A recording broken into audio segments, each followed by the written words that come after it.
눈 뜨고 코베 간다는 속담이 있습니다. 네, 오래된 속담인데 혹시 무슨 일 있으셨나요? 대한민국을 사기공화국이라 부르기도 하는데요. 그만큼 전 세계에서 사기꾼이 제일 많다는 뜻이죠.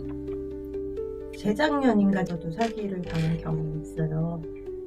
쇼핑몰에서 물건을 샀는데 너무 싼 거예요. 아침 되니까 그게 취소가 된다는 전화가 오는 거예요. 뭐가 여차저차해서 네이버 스토어 정책상 그렇게는 안 된다고 그래가지고 자사몰에 들어가서 결제를 하면 다시 그 가격에 결제를 할 수 있게 해주겠다.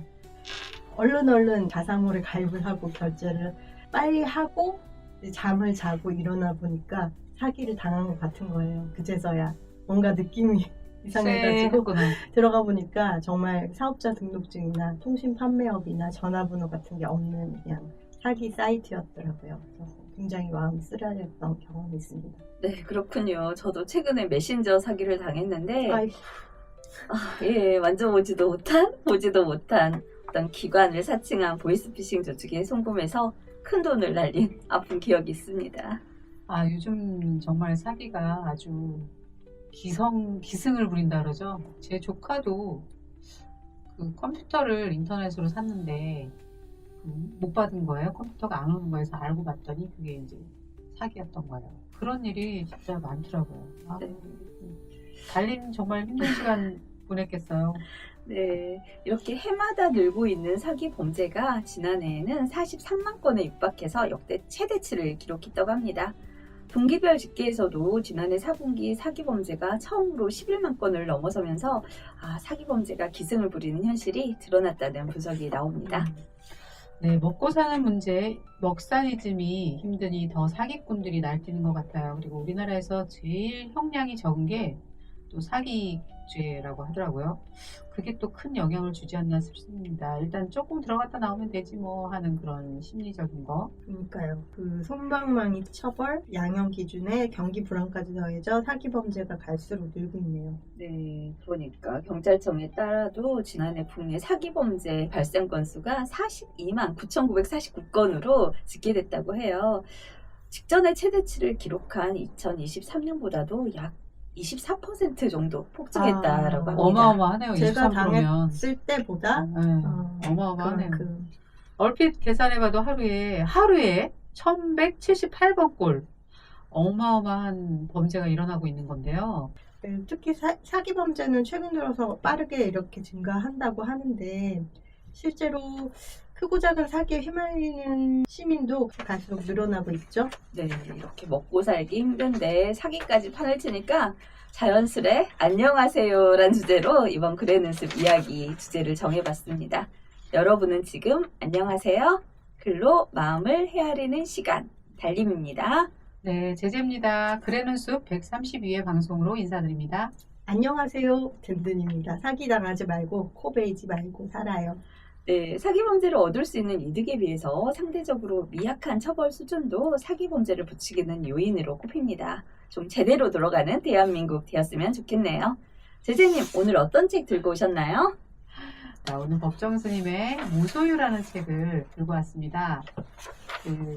다 들어보셨을 거예요, 무소유는. 네, 너무나 유명한 책이죠. 네, 법정 스님을 모르시는 분은 거의 없을 것 같은데요. 수많은 저서들 중에 특히 무소유라는 책으로 전 국민의 사랑을 받았었죠. 네, 법정스님 워낙 유명해서 이름은 다 한 번쯤 들어서 알고 계시겠지만 그래도 소개 부탁드립니다. 네, 간략하게 소개해드리겠습니다. 법정 스님은 1932년 전남 해남에서 태어나 1954년 통영 미래사에서 효봉 스님 문화로 출가했고요. 1970년대에 봉은사 다례원에 거주하면서 한글 대장경 역경에 헌신하였고 함석헌 등과 함께 CR의 소리 발행에 참여했으며 주필을 지냈습니다. 1975년 모든 직함을 버리고 송광사 뒷산에 손수 불이람을 지어서 집거하며 한 달에 한 편의 글로써 세상과 소통해 오면서 선택한 가난은 가난이 아니다라는 청빈의 도를 실천하며 무소유의 참된 가치를 널리 알렸습니다. 하지만 세상에 명성이 알려지자 스님은 자신의 삶의 철학을 지키기 위해 1992년 불이람을 떠나서 강원도 산골 작은 오두막에서 홀로 지내셨고 1994년에는 그동안 맡아왔던 길상사 회주직을 내려놓으시고 세속의 명리와 번잡함을 멀리하며 은둔 수행하시다가 2010년 3월 11일 열반하셨습니다. 그 스님의 수많은 저서들은 제목만 들어도 좀 이렇게 도움이 될 것 같아서 제가 책이 좀 많은데 소개를 해드릴게요. 스님의 책으로는 무소유, 서 있는 사람들, 말과 침묵, 산방한담, 텅 빈 충만, 버리고 떠나기, 물소리, 바람소리, 새들이 떠나간 숲은 적막하다, 그물에 걸리지 않는 바람처럼 산에는 꽃이 피네, 오두막 편지, 살아있는 것은 다 행복하라, 맑고 향기롭게, 아름다운 마무리, 내가 사랑한 책들 등의 저술과 깨달음의 거울, 진리의 말씀, 불타 석가모니, 수단이 파타, 인연 이야기, 신역 화엄경, 일기 일회, 한 사람은 모두는 한 사람을 등의 법문집을 남기셨습니다. 법정 스님이 남기신 책 제목만 들어도 너무 좋네요. 무소유는 어떤 내용을 담고 있나요? 어떤 내용을 담고 있을 것 같아요, 든든님? 소유를 하지 않겠다? 아, 네, 이 책은 1976년 4월에 초판이 나왔는데요. 1970년에서 73년 사이에 쓴 짧은 그 산문집으로 약 35편의 글이 소개되어 있어요. 네, 35편의 글 중에 어떤 글을 소개해 주실지 정말 궁금합니다. 아, 네, 뭐 그야 당연히 책 제목 무소유 라는 챕터를 소개해 주고 싶은데요. 그중에 그걸 다 읽어드리기에는 좀 내용이 많아서 그중에 좀 인상 깊었던 구절을 읽어드릴까 합니다. 제재님이 감동받은 구절을 낭독으로 들어보겠습니다.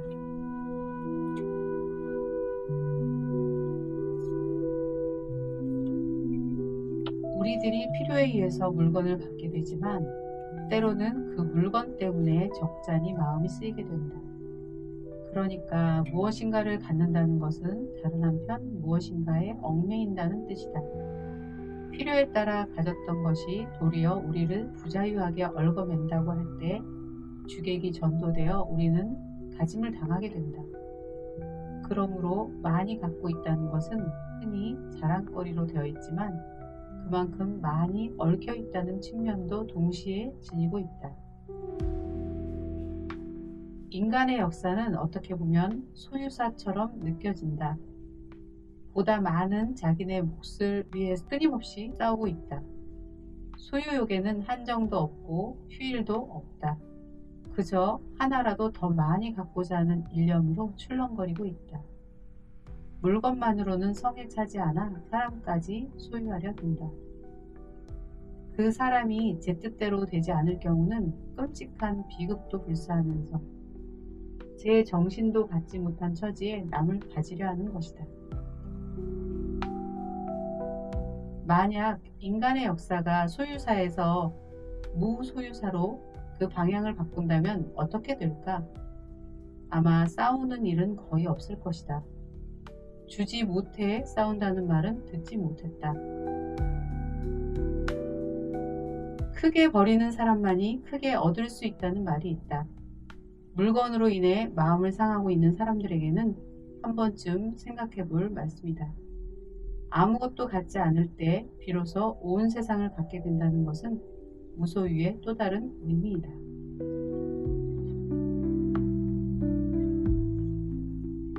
네, 잘 들었습니다.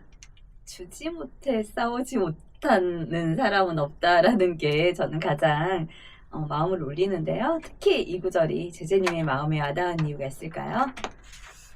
네, 좋은 글은 세월이 지나서 읽어도 울림을 주는 글인 것 같아요. 법정 스님의 글은 아주 짤막짤막해서 어떤 페이지를 펼쳐 읽어도 좋은데요. 요즘처럼 바쁘고 이렇게 힘들 때는, 책 읽기 힘들 때는 더 그런 것 같은데, 저 같은 경우에는 물건을 잘 못 버리거든요. 그것도 일종의 제가 생각하는 병인데, 버려야지 하면서도 막상 버리려고 하면 이렇게 딱 물건을 보는 순간, 아, 이거 이렇게 쓸 수 있는 건데, 이때 필요할 텐데 하면서 잘 못 버리겠어요. 그래서 사실 거의 제 숙제 같은 거로 남아있는데, 이 말씀 중에서 무엇인가를 갖는다는 것은 다른 한편 무엇인가에 얽매인다라는 말씀이 특히 많이 와닿더라고요. 그 자유롭지 못하다는 생각을 많이 하는 이유가 소유하는 그 물건들에서 오는 것 같아요. 사람이든 물건이든. 제가 이번에 잠깐 짧게 2박 3일 여행을 갔다 왔는데 가기 전에 이 남아있는 것들에 대한 고민들을 막 하게 된 거예요. 새해는 어떻게 할 것인가, 저 새해를 밥을 누가 줄 것인가. 저 연락하시지 그러셨어요. 예를 들면 이제 2박이어서 짧아서 그냥 밥 먹이 충분히 주고 물 주고 하면은 그 정도는 괜찮겠다 싶어서 그냥 갔는데, 예를 들면 그렇다는 거예요. 그러니까 뭐 화분도 예를 들면 장기간 어디를 집을 비운다. 그럼 이 화분을 어떻게 하지? 막 이런 거기에 계속 얽매이게 되는 거예요. 그래서 이게 참 숙제 같은데 하면서 그런 마음이 들더라고요. 두 분은 어떠세요? 이런 생각 안 드세요? 저는 어느 정도는 공감이 가요. 이제 버리지 못하는 게 안 좋다라는 건 공감이 가는데, 또 얽매인다라는 게 어떻게 보면 또 사는 이유인 것 같기도 하거든요. 그것 때문에 사는 거예요. 사실 딱히 뭐 인생에 큰 보람이 없이 그냥 살아도 그만, 죽어도 그만이다라고 생각할 수가 있는데, 나를 필요로 하는 것들이 있잖아요. 아까 새 얘기를 하셨는데, 먹이를 주지 않으면 새는 죽어요. 뭐 물고기를 키운다면 물고기도 그렇고, 개나 고양이도 그렇고. 그러니까 나를 바라보는 것들이 있기 때문에 쉽게 목숨을 놓지 못한다. 그래서 굳이 얽매인다라는 게 나쁜 것만 아닌 것 같아요. 저는 또 다른 살아가는 이유이기도 하기 때문에 그건 좋은 것 같고, 버리지 못한다라는 것은 저에게는 아주 큰 공감이 가는 내용입니다.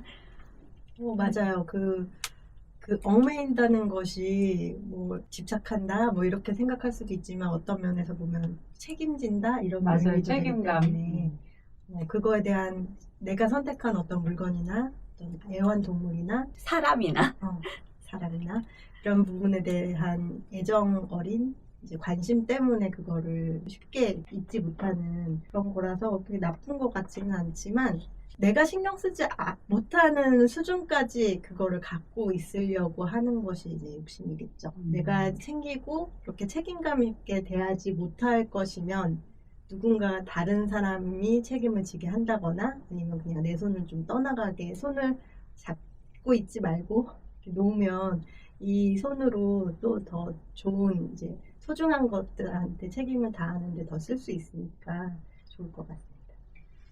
네, 좋은 말씀입니다.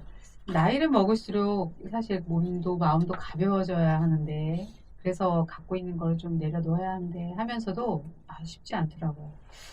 최근에 지금 한 살림에서 매년 4월만 되면 한 달 동안 의류를 포함해서 뭐 신발이나 가방 등 이렇게 집에서 사용하지 않는, 그래도 남한테는 줄 수 있는 그런 물건들을 모아서 그거를 이렇게 판매를 해서 어려운 나라, 뭐 파키스탄이나 뭐 이런 어려운 나라를 돕는데 쓰는 사업을 하고 있어요. 한살림에서. 근데 매번 생각했던 것보다 많이 못 갖다 주고 이렇게 딱 끝나더라고요. 처음에 막 시작할 때는 막 열심히 막 갖다 날라요. 막 쇼핑백으로 막 들고 막 나르다가 한 중간 정도 되면 이제 지쳐가지고 못 가는데, 올해도 더 많이, 오늘이 마지막 날인데 올해도 더 많이 기증을 못했구나 하면서 아쉬운 마음이 들더라고요.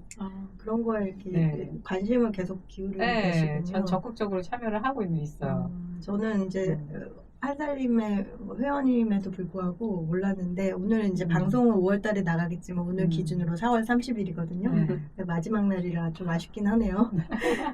그래서 입지도 않고 장롱에 이렇게 쌓인 옷을 보면 저거 답답한데 하면서도 또 아까워서 못 버리고 또 갖고 있는 게 제 자신이거든요. 그래서 가끔은 한심하기도 하고 어떡하면 좋지 하면서 그러고 있습니다. 네. 두 분들은 어떠세요? 다 정리를 잘 하시는 편인가요? 저는 완전 못하죠. 저도 완전 공감입니다.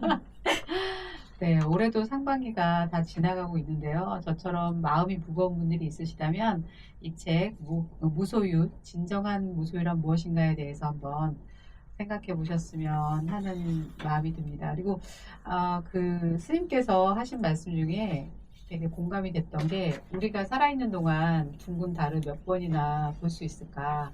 그 보름달 얘기하는 거거든요. 한 달에 한 번이니까 1년에 12번이잖아요. 근데 인생 전체를 통틀어서 우리가 남아있는 시간 동안 둥근 달을 몇 번이나 볼 수 있을까 생각하면서 오늘 살아있는 지금 이 순간이 참 소중하고 감사하다. 이런 말씀이 마음에 남아서 마지막으로 전해드립니다. 네, 잘 들었습니다. 든든님은 어떤 책 들고 오셨나요? 저는 제목이 어깨만 보면 건강이 보인다. 몸 균형의 미학이라는 책을. 어깨 아픈 저로서는 매우 관심이 가는 책인데요. 저도요. 그래서 저도 어깨가 그냥 아픈 게 아니라 이렇게 팔이 안 올라가요. 50견? 저는 50견은 30살의 경험을 이미 오른팔을 경험을 했었는데 이제 30살의 경험을 했으면 50살이라고 치면 50살은 아니지만 몇 년 만인가요? 20년 만인가요? 20년 만에 왼쪽 어깨로 50견이 찾아왔습니다. 그래서 이 책은 마라토너이신 박만년 선생님께서 쓰신 책인데요. 마라톤이라고 해서 뛰는 방법을 소개할 것 같았는데 책 제목이 어깨에 대한 책이어가지고 구입을 했어요. 제목이 딱 마음에 들어서. 네. 어깨에 관련된 책이어가지고 어깨를 뭔가 책을 보고 나면 교정할 수 있지 않을까라는 생각으로 구입을 했는데요. 사실은 박만년 선생님은 그 어린이대공원역 근처에서 신발을 판매하시는 신발 가게 사장님이십니다. 그분이시구나. 네. 신발을 사러 갔는데 그 신발 가게는 좀 독특하게 신발만 판매를 하는 것이 아니라 발 사이즈를 측정하고 걸음걸이를 체크를 해주셔가지고 몸이 어느 부분이 취약한지 어떤 습관으로 몸이 이루어져 있는지 걸음걸이만 봐도 알 수 있다고 하잖아요. 그런. 자세만 보셔도 자세. 가방을 한쪽으로만 많이 메고 가방을 이렇게 한쪽으로 메고 이러고 다녔던 흔적이 남아있다 이렇게 말씀을 하세요. 그렇죠. 그것을 2024년 그러니까 작년 4월 30일 날 제가 거기 갔더라고요. 딱 1년 전이네. 네, 거기를 가서 발 측정을 하고 걸음걸이를 체크했더니 한쪽으로 가방을 맨 흔적이 있으니 절대로 한쪽으로 가방을 메지 말라고. 무조건 핸드폰 바탕화면에 써놓으라고. 글씨로 저장하는 방법을 알려주겠다고 그러셔가지고 아니 제가 그냥 실천하겠다고 말씀을 드렸는데 손에 뭐를 들고 다니지 말 것, 그다음에 백팩을 멜 것, 주머니에 손 넣지 않을 것. 이 세 가지를 이렇게 유념하라고 말씀을 하셨어요. 그리고 나서 딱 1년 만에 제가 거길 갔다 왔거든요. 며칠 전에. 그랬더니 어깨는 백팩을 매서 많이 괜찮아졌고 그리고 걸음을 걸을 때 무조건 손을 흔들면서 걸으라고 하시더라고요. 그리고 이렇게. 네. 어깨 모습을 보시더니 손을 이렇게 팔을 흔들지 않고 걸을 때 이렇게 붙인 상태에서 이렇게 귀신처럼 이렇게 걸어 다니는 게 습관화가 돼 있었던 거예요. 그렇게 되면 어떻게 되느냐면 저는 특히 이제 양쪽이 균형이 안 맞아서 오른팔을 특히 더 안 흔들고 다녔다는 거예요. 한쪽에 가방을 메고 이렇게 잡고 다녔기 때문에 그렇게 되면 오른팔과 연동되는 왼쪽 다리에 무릎, 고관절, 허리까지 무너져 내려서 지금 망가져 있다고 말씀을 하시더라고요. 그래서 그거를 교정하기 위해서는 팔을 흔들으라고 말씀을 하셨는데 1년 만에 갔더니 많이 좋아졌다고.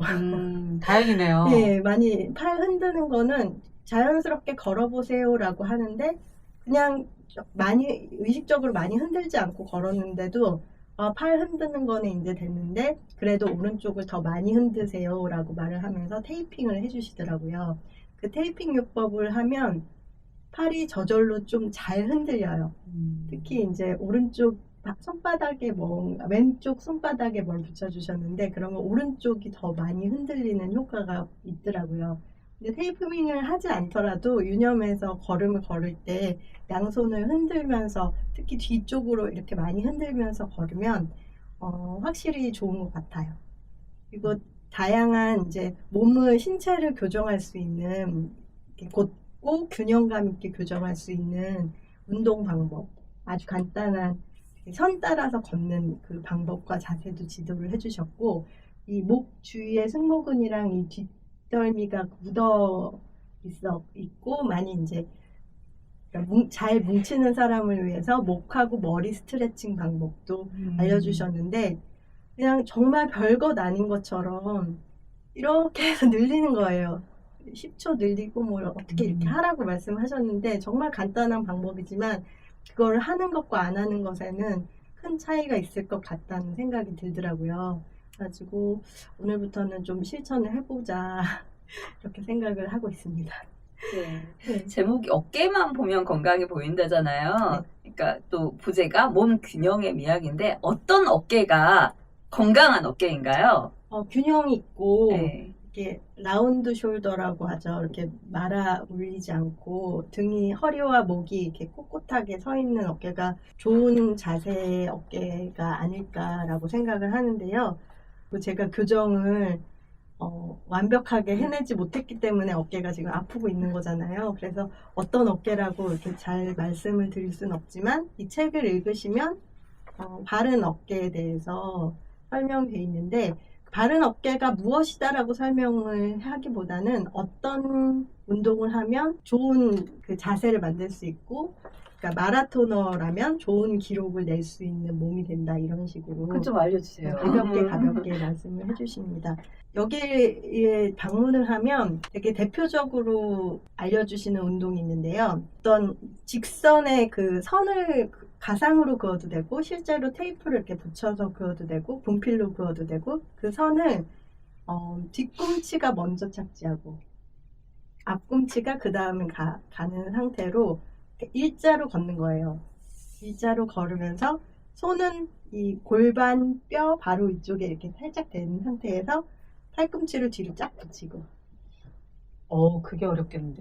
그 팔꿈치. 뒤에 말고 옆에 허리에 이렇게. 붙이고 이렇게 우아하게 이렇게 구부린 상태에서 뒤로 이렇게 제낄 수 있을 정도로 제끼는 가슴을 상태에서 펴라는 얘기네. 네, 이렇게 한 상태에서 앞을 정면을 바라보고 그러니까 뒤꿈치를 그 먼저. 뒷발 앞꿈치에 붙이는 형식으로 그 뒷발을 가져왔을 때 그 앞꿈치에다가 착. 뒤꿈치를 하는 형태로 해가지고 흐트러지지 않게 그 왕복으로 해서 한 15분에서 20분 정도를 매일매일 걸으면 그 골반이 틀어진 것이 교정되고 허리가 펴지고 어깨가 건강해진다고 말씀을 하세요. 걷기 명상이 갑자기 생각나네요. 그거에 집중하고 있는 거잖아요. 걷는 거에. 박만여 선생님은 이 운동을 모델놀이라고 하십니다. 일자로 걷는. 네, 모델들이 모델분들이나 아니면 스튜어디스 친구분들이 계시면 자세를 이렇게 보시면 어깨가 이렇게 펴져 있고 팔 뒤꿈치가 기본적으로 허리의 뒤쪽으로 한참 이렇게 나가 있어요. 샤럿이나 이렇게 그냥 이렇게 편하게 이렇게 손을 이렇게 휘저을 때도 이렇게 돼 있어요. 맞아요. 우리는 이렇게 돼 있는데.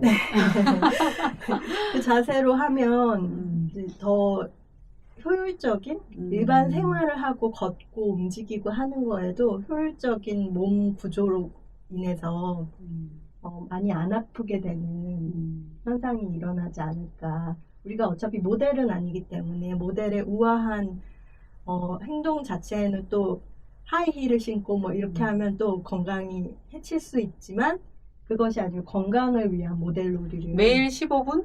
네. 15분 이렇게 시간은 말씀을 안 하셨는데 한 그 정도를 하면 건강을 찾을 수 있을 것 같다는 생각이 무척 많이 들었습니다. 꾸준히 하는 게 중요해요. 네, 손만 흔들었어도 1년 동안 이제 팔만 흔들면서 걸었는데도 어깨가 많이 교정됐다고 하셨거든요. 그러니까 한쪽으로 매는 가방 절대 매지 마시고 손에 뭐 이렇게 휴대폰 같은 거 들고 다니지 마시고 이렇게 팔을 흔들면서 걷는 즐거움을 느끼시면 아주 쉬운 거기 때문에 하실 수 있지 않을까. 아주 쉽지만 신경을 써야 됩니다. 네.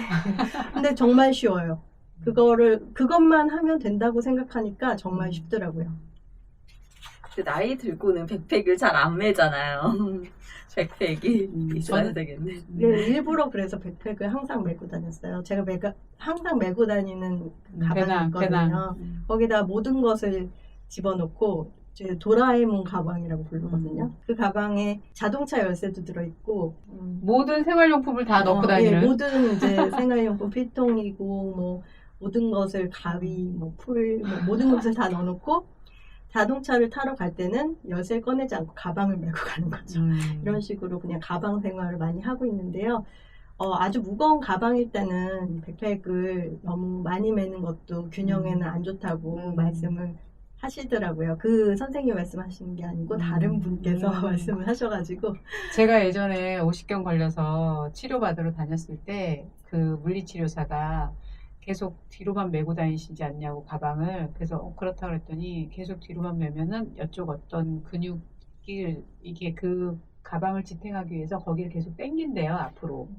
그래서 그쪽이 무리가 가니까 교대로 뒤로 만약에 맸으면 그 다음에 또 앞으로 이렇게 왔다 갔다 하면서 매라고 하더라고요.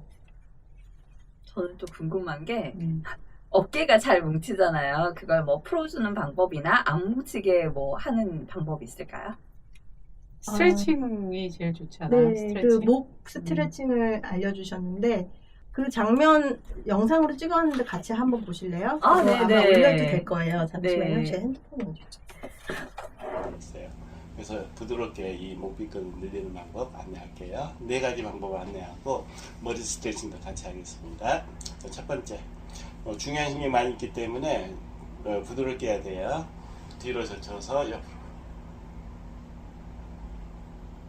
10초 있다가 천천히 풀기.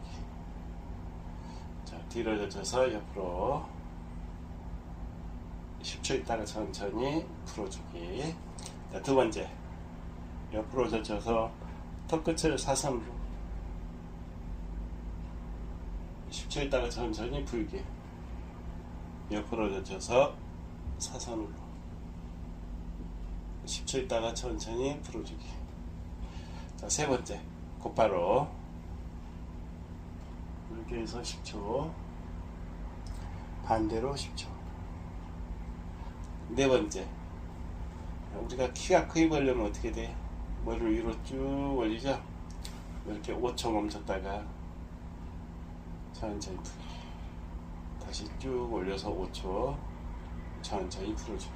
이렇게 하면 돼요. 자, 머리 스트레칭은 각 10초. 당겨서 10초. 반대로 10초. 반대로.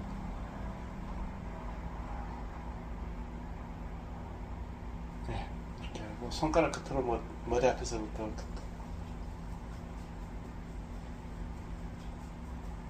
꼭 눌러주시고 튕기고 눌러서 튕기고 튕기고. 맨 위에 경추 있잖아요. 위에서 1번부터 2번, 3번 끝에까지 다시 반복. 주무르면서 내려오는 거예요. 어깨. 이렇게 하고 나면은 엄청, 이렇게 하고 나서 운동해야 돼. 그래야 머리나 이런 데 부상이 없어요. 이상 끝. 굉장히 간단하잖아요. 근데 하루에 한 번씩 하는 게 위력을 발휘하는 것이죠. 몇 개월, 1년, 이렇게 2년 이렇게 쌓이는. 우리 남편 엄청 열심히 해. 네, 그런 간단한 동작들이 이제 본인이 절실하면 그걸 하게 되는데 그러니까. 이게 별거 아니기 때문에 매일 안 하려고 하면 그러지, 잊어버리게 되는 맞아요. 같아요. 밥 먹듯이 해야 되는데 그게 잘 안 되는 거죠. 습관 네. 만드는 게 쉽지 않네요. 든든님이 가장 감동받은 구절, 잊지 못할 대목은 어떤 부분이에요? 저는 책을 좀 보여드리면 이렇게 굉장히 얇은 책이에요. 그래서 간단하게 이렇게 써 있는 것 같지만 굉장히 실용적인 책이어가지고 이번에는 구입을 했는데요. 그 중에서 이제 눈에 띄고 소개시켜드리고 싶은 구절을 팔의 건강을 결정한다. 어깨만 보면 건강이 보인다에 나오는 이야기입니다.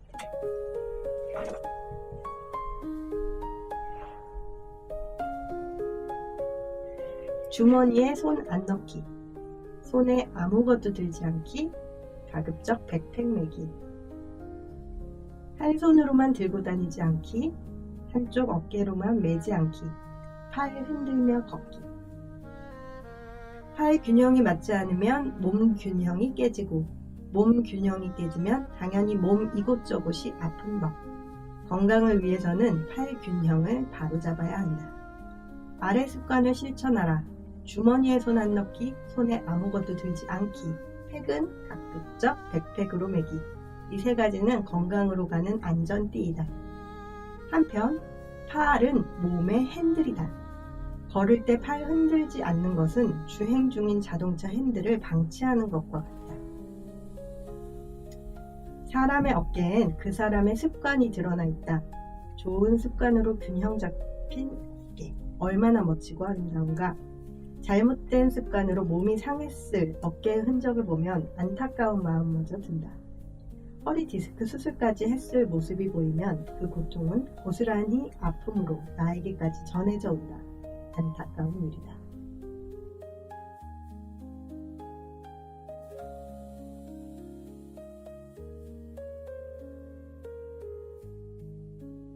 네, 보니까 사진하고 그 짤막짤막한 지침서 같은 글이 있어서 네. 되게 보기 편한 것 같아요. 네, 편집도 네. 시원시원하고. 그리고 실용서네요. 마라토너이신 이제 이 강만년 선생님의 체험 수기 같은 것도 많이 있고 부상을 입었을 때 어떻게 극복했는지에 대해서도 이야기가 나오고요.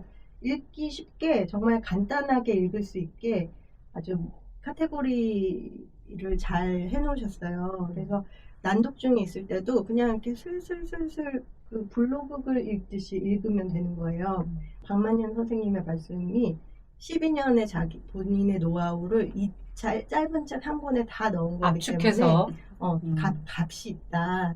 본인의 책이어서 당신의 책이어서 그런 말씀도 있겠지만 책을 읽어보니까 그런 느낌이 들어요. 아주 간단하고 별것 아닌 것 같은 생활 습관이나 맨손 체조와 같은 값진 느낌의 책이었습니다. 네, 이곳저곳 아프기 시작한 우리 중장년층 위한 책이기도 한 것 같고, 요즘 젊은 친구들도 사실 컴퓨터 많이 보고 이래서 어깨 아픈 아이들도 많거든요. 자세가 안 좋아서. 젊은 자녀를 둔 분들한테도 도움이 될 것 같은 책이네요. 네, 요새 러닝 열풍이 불어서 한참 이제 러닝을 하시는 분들도 많을 텐데 조금이라도 기록을 더 단축시키고 싶으시거나 노하우를 더 많이 쌓고 싶으신 분들이 지침서로 읽기에도 다 좋은 책인 것 같고요. 강만년 선생님 말씀으로는 도서관에도 다 들어가 있다. 지역의 상호대차를 한번 검색해보면 어딘가 있을 것이다. 이렇게 말씀하시더라고요. 찾아보셔도 되고 구입을 하셔도 괜찮을 것 같습니다.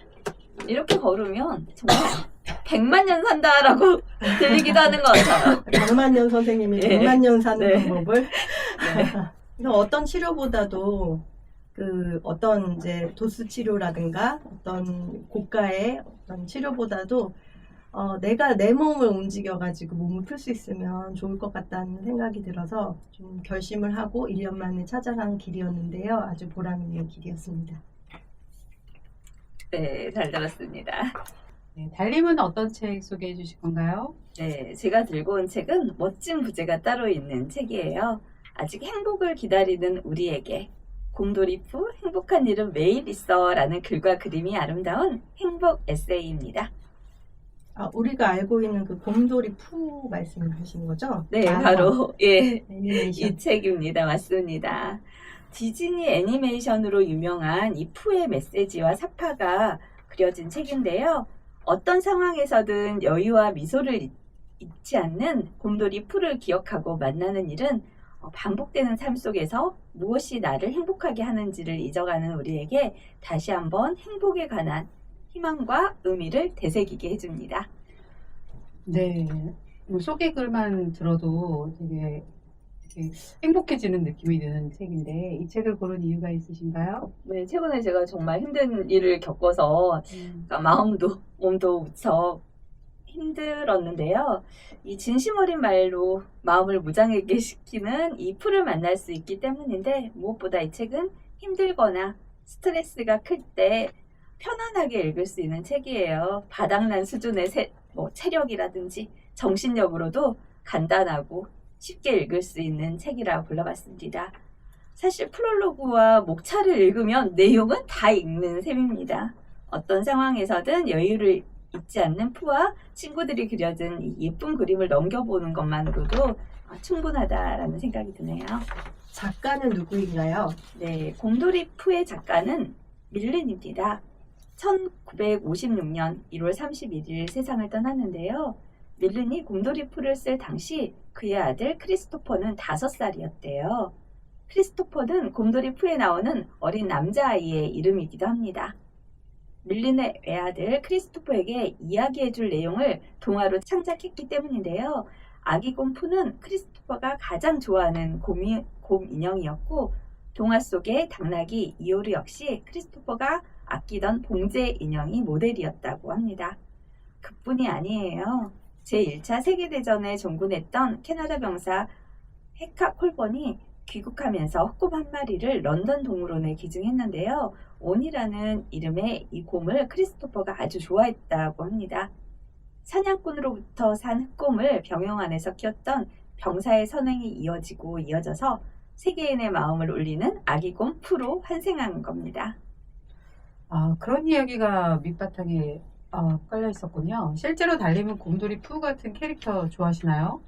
네, 곰돌이 푸는 수를 쓰거나 일을 복잡하게 꽈서 생각하는 일이 없는 성격이에요. 그래서 늘 어떤 문제든 해결할 수 있고 할 수 없는 일은 없다라고 생각하는 긍정의 아이콘입니다.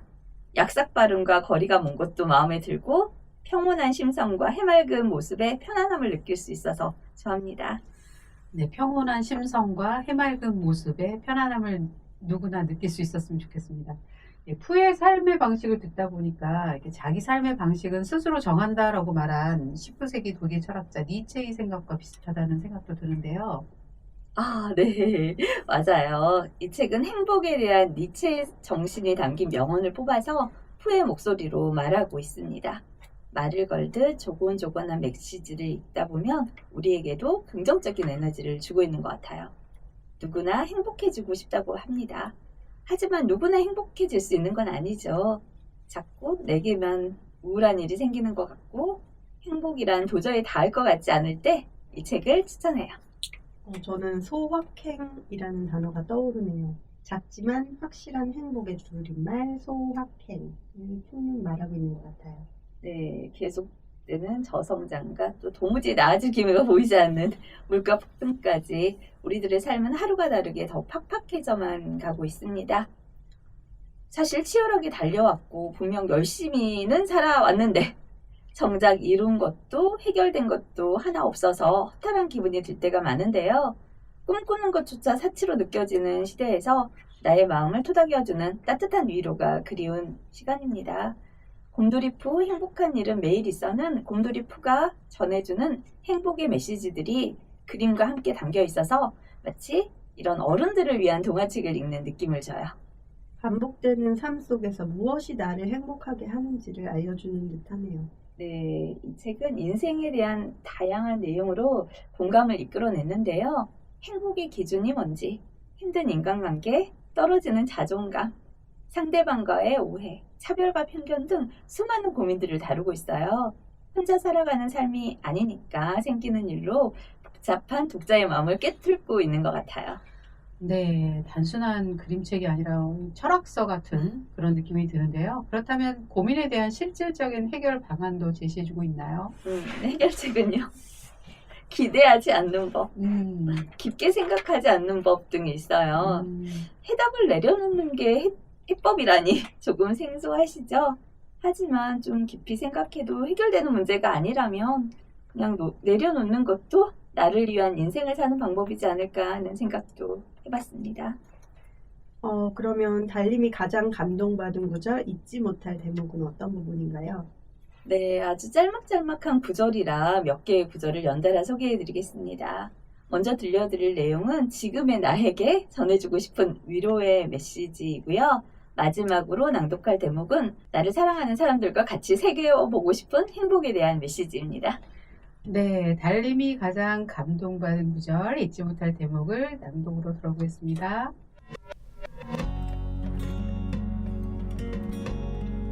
실수했더라도 너무 자책하지 말아요. 일할 때나 인간관계에서 작은 실수를 했더라도 나 자신을 지나치게 탓하거나 내 성격 자체를 부정할 필요는 없습니다. 이미 벌어진 일, 너무 주눅들지 말고 자책하던 마음을 내려놓아 보세요. 생각보다 큰 문제가 아닐 수도 있어요. 좀처럼 마음이 잡히지 않을 때는 잠시 생각을 내려놓으세요. 일을 하려고 앉아 있어도 좀처럼 일이 손에 잡히지 않는 날이 있습니다. 그럴 때는 모든 것을 잊고 아무 생각도 하지 않는 시간을 가져보세요. 지금 겪는 괴로움은 어쩌면 사소한 것일 수 있어요. 우리는 주변에서 일어나는 여러 가지 일로 괴로워하지만 다른 사람들은 나의 괴로움에 큰 관심을 두지 않아요. 그만큼 의외로 지금 겪는 괴로움은 사소한 문제일지도 몰라요. 큰 일을 겪으셔서 그런지 감정이입이 느껴집니다. 달님이 전하는 행복에 대한 메시지가 궁금해지는데요. 달님이 감동받은 구절 잊지 못할 또 다른 대목 들어볼게요. 행복은 우리를 바라보고 있어요. 행복은 우리 눈앞에 있지만 그것을 깨닫는 사람은 그리 많지 않아요. 행복은 사람들이 자신을 발견해 주기를 기다리고 있습니다. 그리고 행복은 우리가 자신만이 찾아낼 수 있죠. 작은 행복이 쌓이고 쌓여 큰 행복이 돼요. 지나간 시간은 되돌아오지 않습니다. 아직 찾아오지 않은 행복을 마냥 기다리는 것보다는 지금의 행복을 충분히 느끼는 것이 중요하지 않을까요? 위기를 이겨내는 일은 마음먹기에 달려있어요. 비 오는 날 아이들이 천진난만한 얼굴로 물 웅덩이를 뛰어노는 모습을 본 적 있나요? 그 아이들처럼 우리도 불운과 역경을 뛰어넘을 수 있습니다. 긍정적인 마음으로 세상과 마주하세요. 네, 작은 행복이 쌓이고 쌓여 큰 행복이 된다는 말 공감이 되는데요. 인생이 그런 게 아닌가 싶습니다. 큰 행복보다 순간순간의 행복을 알아차리고 즐거워하는 것이 중요하죠. 사실 그리고 우리가 지금 이렇게 살아있다는 것 자체도 행운이고 또 감사할 일이다. 이런 마음도 드네요. 네, 저도 그냥 열심히만 살면 나중에 큰 행복이 오지 않을까 생각했던 사람인데 이제야 조금씩 작은 행복들이 중요하다라는 것을 깨닫고 있습니다. 그래서 아무 일도 일어나지 않는 것, 그것이 행복이다라는 것을 알아가고 있고요. 그런 마음을 전해주는 것 같기도 합니다. 엄청난 깨달음을 어떤 큰 피해를 입으셨지만 그것을 계기로 계기로 큰 이제 깨달음을 얻으셨네요. 정말. 저는 다른 사람들을 나의 괴로움에 큰 관심을 두지 않아요. 그만큼 의외로 지금 겪는 괴로움은 사소한 문제일지도 몰라요. 한 양절에 마음이 머무네요. 모든 것은 다 지나간다는 말과 통하는 것 같기도 하고요. 그렇습니다. 모든 좋은 글귀가 그렇듯이 자기가 느끼는 것과 통할 때 더 마음이 머무는 것 같아요. 지나간 시간은 돌아오지 않습니다. 아직 찾아오지 않은 행복을 마냥 기다리는 것보다는 지금의 행복을 충분히 느끼는 것이 중요하다고 이 책은 말하고 있어요. 동명의 동화가 원작인데요. 애니메이션 곰돌이푸는 1977년 윌트 디즈니의 스튜디오에서 탄생해서 92년간 전 세계 아이들에게 행복을 전했습니다. 이후 여러 버전으로 이제 재해석되면서 큰 사랑을 받아왔는데요. 곰돌이푸가 전하는 삶에 관한 대사는 언뜻 단순하고 두루뭉실해 보이지만은요. 삶의 방식에 관한 또 곰돌이푸만의 룰이 있는 것 같기도 합니다. 네. 곰돌이푸만의 룰은 어떤 점에서 그런 것 같아요? 딱 꼬집어 말하기는 그렇지만 예를 들어서 오늘이 무슨 요일이야? 이런 물음에 오늘이라고 말하면서 내가 제일 좋아하는 날이네 하고 덧붙여요. 나는 너랑 함께 보내는 하루가 제일 좋아. 그래서 오늘 하루는 나는 제일 좋아. 이런 식이에요. 푸의 말은 이런 팍팍한 현실과 익숙해진 것만큼 이제 점점 레벨업된 이런 고된 어른살이에 지친 저의 마음뿐만 아니라 그런 어른들의 마음을 따뜻하고 편안하게 어루만져주는 것 같습니다. 네, 잘 들었습니다.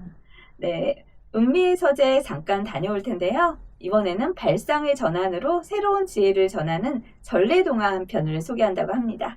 3년 고개로 함께 떠나보시죠.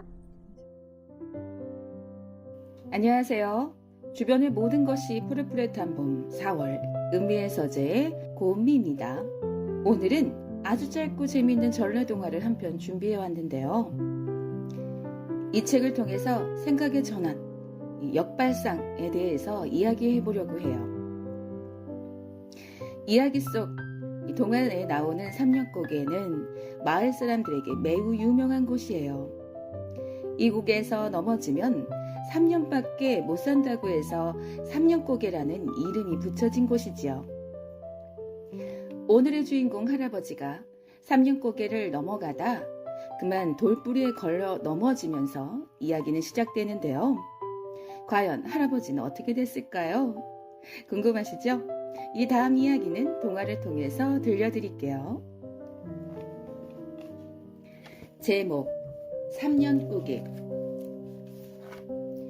옛날 어느 마을에 유명한 고개가 하나 있었어요. 이 고개에서 넘어지면 3년밖에 못 산다고 해서 3년고개였죠. 어느 날 꼬부랑 할아버지가 조심조심 3년고개를 넘고 있었어요. 바스락바스락, 부스럭부스럭. 아니 이렇게 사나운 짐승이라도 숨어있나. 할아버지는 부들부들 떨며 뒷걸음을 치다가 돌뿌리에 걸려 넘어지고 말았어요. 아이고야! 할아버지는 울면서 겨우 고개를 넘었죠. 아이고, 이를 어쩌나. 이제 3년밖에 못 살겠구나. 힘없이 비틀비틀 들어서는 할아버지를 보고 할머니가 걱정스럽게 외쳤. 아니, 얼굴이 왜 그래요? 아이고, 3년고개에서 넘어지고 말았다우. 뭐라고요? 아이고, 영감. 아니, 이게 무슨 날벼락이랍니까? 할머니는 털썩 주저앉아 땅을 치며 울었어요.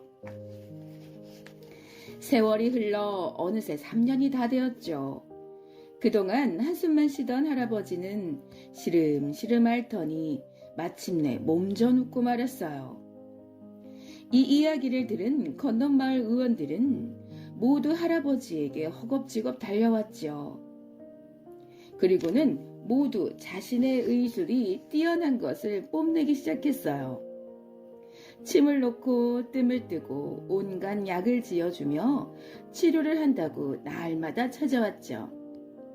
하지만 할아버지의 병을 고친 의원은 단 한 명도 없었어요.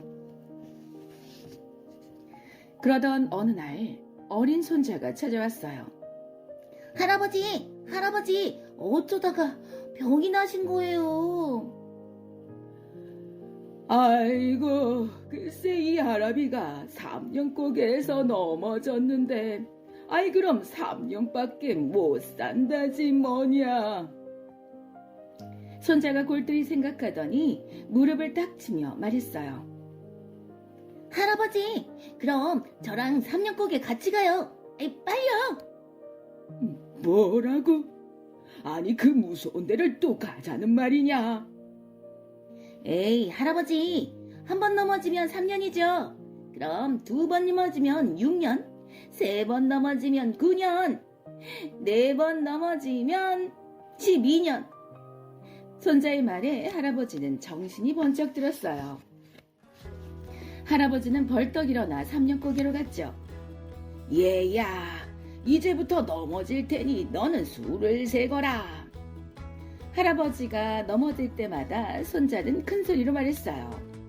3년이요, 6년이요, 9년이요, 300년이요. 할아버지, 이번에 100번째니까 300년은 너끈히 사시겠어요. 할아버지와 손자는 큰 소리로 웃었죠. 이제 3년고개는 조용할 날이 없었어요. 이 소문을 듣고 마을 사람들이 여기저기서 몰려왔기 때문이죠. 모두들 3년고개에서 대굴대굴 모두 구르느라 정신이 없었죠. 그 뒤로 할아버지와 마을 사람들은 건강하게 오래오래 살았대요. 잘 들으셨나요? 아주 재밌는 아주 짧은 전래동화였는데요. 할아버지가 삼년고개에서 넘어져서 하루 종일 힘들게 살다가 손자가 알려준 기막힌 지혜로 할아버지는 다시 건강해질 수 있었대요. 그런데 전 이 책에서 우리가 지나치지 말아야 될 것이 있다고 생각해요. 바로 생각의 전환, 역발상이죠. 할아버지가 넘어졌을 때 그냥 같이 속상한 것보다 무엇인가 지혜를 남겨놨는데요. 이 손자가 어쩜 3년고개에서 넘어지면 3년, 다시 6년, 9년 이런 생각을 어떻게 했을까요? 저는 이것을 생각의 전환이라고 생각해요. 사람들은 적응의 동물이라고 하죠. 세상을 살다 보면 익숙한 것에 적응하게 되고 나 스스로 틀에 갇혀서 살아가기 마련인데요. 저도 항상 일정한 내가 해야 되는 일, 일정한 생활 틀에서 맞춰가는 경우가 많아요. 가끔은 익숙한 생활 속에서 이런 등장인물 손자처럼 생각의 전환을 하는 것도 꼭 필요하다고 생각하는데요. 여러분들은 어떠세요? 오늘도 이 정해진 삶의 틀에 나를 끼워 맞춰 가고 계신다면 오늘 하루만큼은 고정관념에서 벗어나 이 생각의 전환을 해보는 건 어떨까요? 아주 작은 것부터요. 익숙한 출근길도 한번 다른 새 길로 한번 가보기도 하고 늘 먹던 음료나 음식 메뉴도 다른 걸로 한번 먹어보는 이 작은 것부터 시작해 본다면 이 조금은 무료하고 힘든 삶에서 작은 행복을 느끼지 않을까 싶습니다. 오늘도 힘내시고요. 이 동화 속 손자처럼 지혜롭고 현명한 하루 보내셨으면 좋겠네요. 우리 역발상 생각의 전환 잊지 마시고요. 여기까지 은미의 서재 고음이었습니다. 행복은 거창한 것이 아닐지도 몰라요. 불확실한 미래 행복을 쫓기보단 일상 속의 소소한 행복에 감사하면서 살아가는 것. 이것이 바로 우리가 찾던 행복의 다른 모습이 아닐까 싶네요. 오늘 사기 얘기로 오프닝 시작했는데요. 두 분은 지금까지 어떤 사기 당해보셨나요? 저 사기 많이 당했어요. 진짜요? 네. 못 들어본 것 같아요. 젊을 때, 이렇게 20대 때, 대학생 때, 이렇게 뭐 아주 큰 금액은 아니지만 당시에는 큰 금액이었어요. 막 그 당시에 대학 등록금이 얼마인데, 뭐 그거에 비금가는, 버금가는 금액을 사기당하고 뭐. 그런 경험이 여러 번 있다 보니까 이제 약간의 그래도 돈을 잃은 거가 낫지 사람이 다치지 않은 것은 다행이다 뭐 이런 그런 위로의 말을 우리 달님에게 할 수 있는 그런 경지가 되지 않았나. 네. 저도 옛날 사기를 생각해보면 그 길거리에서 되게 조악한 수준의 영혼회화 테이프를 아직 미성년 시절에 맞아. 네, 구입을 해가지고 그게 미성년자가 구입을 한 거였는데다가 그 업체가 확실히 있어가지고 부모님들이 노발대발하면서 그걸 계약 취소해 주신 사건도 있었어요. 어렴풋하게 떠오르네요. 사기라고 할 수는 없지만 굉장히 강매 비슷한 그런 게 일종의 사기인 거죠. 지금으로 치면. 저는 예전에 방송 작가, 구성 작가 시절에 이제 그 방송국에서 하는 온고페이는 이제 뭐 사기 당할 일이 없죠. 꼬박꼬박 들어오는데 그 PD의 친구분이 프로덕션을 했는데 거기에서 이제 온고 쓰는 일을 몇 번 했는데 돈을 떼인 그러니까 노동력만 제공하고 돈을 안 받는 그런 사기는 몇 번 당했는데 이렇게 정말 큰 수천만 원을 당하는 사기를 당하고 보니 사실 돈을 날리는 것도 엄청난 거지만 개인을 굉장히 철저하게 파괴시키는 것 같다라는 생각이 들었어요. 피폐화하죠. 네. 자책하게 되고. 사기꾼을 원망하기보다. 네, 스스로를 자책하게 되거든요. 내가 왜 이런. 네, 내가 뭘 그렇게 잘못했지? 그럴 때 부처님께서 하신 말씀이 떠오르는데요. 제1의 화살은 맞을지언정 제2의 화살은 쏘지 말라라는 말이 있어요. 그러니까 사기를 당한 사람을 원망하는 것까지는 괜찮은데 자기 자신으로 화살을 돌려서 자기 자신을 자책하고 원망하고 우울에 빠지고 괴로워하는 거는 하지 말라. 그렇게 될 수밖에 없는 게 사람은 영문을 모르는 괴로운 일이 닥쳤을 때 끊임없이 그거에 대한 원인을 찾으려고 노력을 한다고 해요. 그러다 보면 이제 결국에는 사기꾼을 잡을 수 없으면 나를 탓하게 되는 그런 상황이 올 수도 있는 것이기 때문에 그거를 안 하려고 노력을 해야겠지만 쉽지 않겠죠. 제가 좀 해맑은 성격인데 좀 사회를 불신하게 되고 쉽게 이제 모르는 전화나 문자 확인을 안 하게 되더라고요. 맞아요. 개인과 가정을 파괴하고 또 사회를 불신 사회로 만드는 사기 범죄는 진짜 용서할 수 없는 사회 악입니다. 건전한 사회를 좀먹는 사기꾼은 사회의 악성 종양과 다름없습니다. 저도 진짜 사기꾼은 정말 좀 높게 형량을 했으면 좋겠어요. 요즘 사기꾼은 빈부, 귀천, 남녀노소, 학식, 유무 상관없이 누구든 될 수 있고 누구든 당할 수 있잖아요. 사기는 거짓이나 감언이설, 조작, 위조 등 수단 방법을 다 동원해 남을 속여서 돈을 가로채는 금융사기가 대부분이라고 하더라고요. 보이스피싱. 네. 정말 안녕하고 싶은데 안녕할 수 없게 만드는 불신사회. 어떻게 하면 이 사기꾼이 발붙일 수 없도록 할 수 있을까요, 제재님? 네. 스스로가 가장 정직하게 사는 것이 중요한데 찾아보니까 금융소비자의 권익 보호와 사기범죄 피해 예방 활동을 하는 금융소비자연맹에서 사기꾼이 발붙일 수 없도록 사기꾼 예방수칙 캠페인에 나섰더라고 합니다. 근데 홍보가 잘 됐나요? 진심 궁금한데요. 예방수칙에 어떤 게 있나요?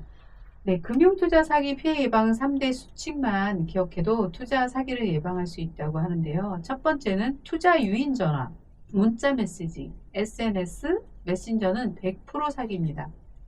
둘째, 대화의 상대방은 실명이 아닙니다. 사기꾼이 개인 신용 정보를 수집하여 접근하는 경우가 많으므로 대화의 상대방 신원과 내용을 반드시 확인해야 합니다. 셋째, 모르는 링크를 클릭하지 말자입니다. 클릭하여 다운로드하거나 확인을 누른 경우 사기 표적이 되며 악성 앱이 설치되어 휴대폰에 저장된 개인정보를 탈취하거나 피싱 사이트에 연결되어 투자금을 편취합니다. 네, 제가 조금만 더 일찍 알았어도 하는 생각이 드네요. 피해 방지와 사전 예방만 잘했어도 하는 아쉬움이 큽니다. 사기 피해를 완전히 방지할 수는 없죠. 그 사기에 걸려들려면 마음이 진짜 어떻게 조작이 된 것처럼 그렇게 되더라고요. 몇 가지 사전 예방 조치로 피해 가능성을 그래도 줄일 수는 있을 것 같아요. 네, 그렇습니다. 피해 사례를 다른 사람들과 공유해서 경각심을 높이는 것도 중요할 것 같아요. 다른 사람들의 피해를 예방하는 노력이 또 가치 있는 이유겠죠. 맞아요. 제가 주변에 진짜 이렇게 달님처럼 최근에 이렇게 큰 사기를 당한 거는 정말 마음이 아픈데 이런 정보 공유는 비슷한 사기 사건을 예방하는 데 큰 도움이 될 수 있을 것 같습니다. 네, 삶이 고단하고 지치셨나요? 그래는 숲에서 함께합니다. 이렇게 사기 대처하는 방법까지 공유하니까요. 글로 마음을 헤아리는 시간. 소통과 나눔을 위한 시간. 연대와 공감을 위한 시간. 글 해는 숲에서 늘 함께하겠습니다. 오늘도 힘내세요. 네, 위로와 용기가 필요하시다면 저희와 함께해요. 행복은 멀지 않은 곳에 있으니 우리 글 해는 숲에서 소확행을 누려봐요. 함께 해주셔서 감사합니다. 감사합니다. 글로 마음을 헤아리는 시간 글 해는 숲